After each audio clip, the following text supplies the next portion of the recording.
Se Aruba sigue em manejo financeiro aqui não,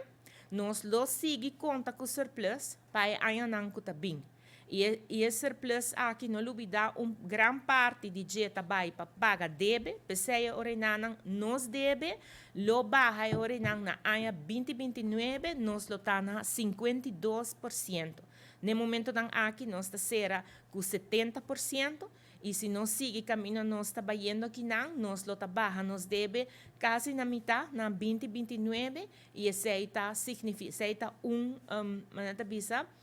está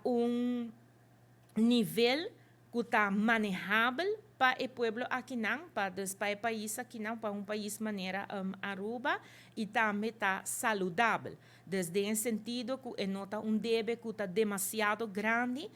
para o país aqui não. E essa aqui está dando no hecho que para 3 anos largo nós temos surplus, e que grande parte desse surplus vai para pagar débito, pois se está barra nos débito, e bana dessa aqui também é hecho que nossa economia vai bom, e que por a permitir nós também para por a chegar na fundo não necessário e ajuda também para o surplus. Pero seguro é trabalho não que aguardo riba, é disciplina financeira que aguardo riba,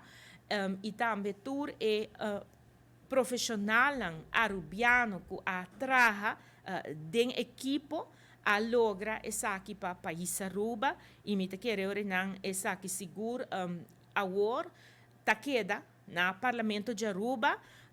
para nós está uma apelação também não vai guardar governo novo passou não está tardando demasiado de informação pero é outro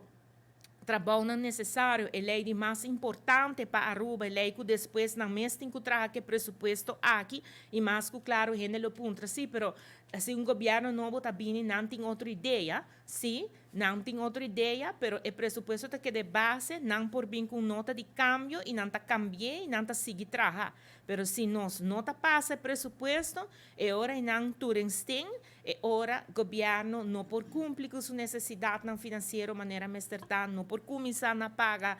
deve não por começar para fazer inversão tampouco. E pensei que assim é importante que o presupuesto mestre queda passado, so a governação está continuação e nós lo que mira tudo o qual que está recuperação financeira, lo qual que está disciplina financeira também para essa que ordenaram haya uma continuação da governação que está sigue.